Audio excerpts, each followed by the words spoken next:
Lo primero que yo quisiera hacer un abordaje desde el ámbito del derecho. Lo primero que quiero decir es que la Argentina es una república y que como tal tiene tres poderes. Uno de esos poderes es el Poder Judicial, cuya cabeza es la Corte Suprema. Es decir, si todos los fallos son políticos, el fallo de la Corte Suprema es más político que ninguno. Y en este caso concreto está marcando un rumbo político de negacionismo con el fallo y de reivindicación del terrorismo de Estado.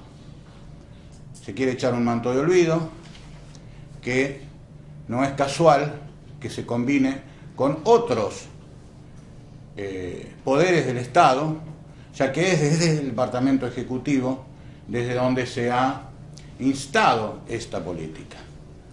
Es decir, que aquellos, lo hablo desde el ámbito y desde el abordaje del derecho, aquellos que quieran hacer una interpretación exclusivamente desde el ámbito del derecho, estarán errando el análisis, porque el análisis es eminentemente político.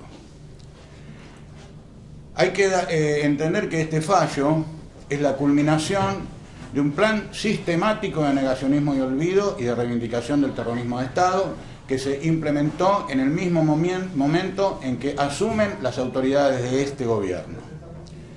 Fue precisamente, asumen en diciembre y en enero es cuando nombran a dos de los jueces firmantes de este fallo. Esos dos jueces fueron nombrados en forma inconstitucional, fueron nombrados en comisión, o sea que fueron jueces comisionados por el Departamento Ejecutivo. La reacción popular, como bien señaló la compañera Raquel, hizo que tuvieran que echar atrás esa medida de nombramiento en comisión y se tuvieran que acomodar y realizaran el proceso constitucional que corresponde. Finalmente fueron ingresados a la Corte, ¿no? Pero estos jueces moralmente quedaron invalidados en el mismo momento en que aceptaron ser nombrados en forma inconstitucional. Es decir, que ellos sabían a qué venían. No obstante, este fallo no lo debemos desenganchar de ese plan sistemático. Y hay que entender que hay dos jueces que en este momento se abstuvieron o votaron diferente de la mayoría. Esos dos jueces, sin embargo, votaron un fallo anterior que le da pie a este fallo, que es desengancharse de la Corte Interamericana de Derechos Humanos. Todas las luchas de los organismos, la lucha del pueblo argentino fue generando una política de Estado de derechos humanos que hizo que la doctrina de la Corte Interamericana de Derechos Humanos fuera adoptada por la Corte Suprema Nacional. ¿Amparado en qué? Amparado en nuestra Constitución Nacional, que sabiamente en el año 94 incorporó los tratados de derechos humanos con rango constitucional. De manera entonces que, ¿qué tuvieron que hacer? Porque evidentemente al sancionar, al hacer esta sentencia, la Corte sabe que va a ser repudiada tanto por el organismo principal de protección de los derechos humanos de América, que es la Corte Interamericana, como por las Naciones Unidas.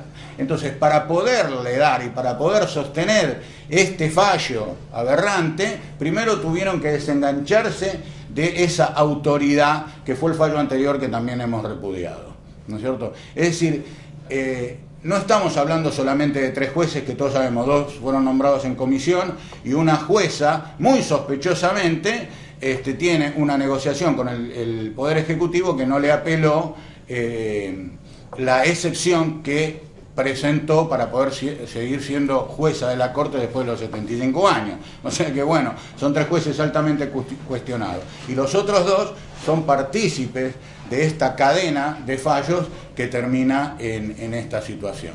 Pero también debemos decir algo. El fallo es paradójico. ¿Por qué?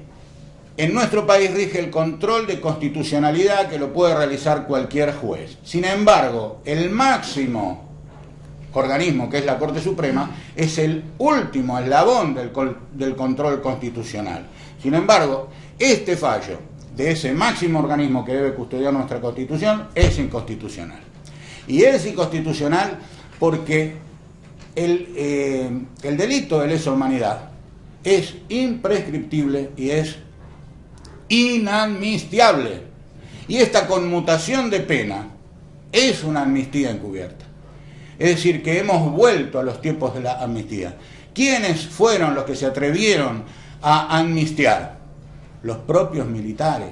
Recuerden ustedes que los propios militares del gobierno cívico-militar y eclesiástico, antes de retirarse, hicieron una autoamnistía. Rápidamente esa autoamnistía cayó con el advenimiento de la democracia. Bueno, luego, por supuesto, ustedes saben que vinieron las leyes de impunidad. Eso también fueron intentos amnistiadores. Y este es un nuevo intento de amnistía. Todos esos intentos amnistiadores fueron superados. Algunos llevó lucha de mucho tiempo, pero todos fueron superados.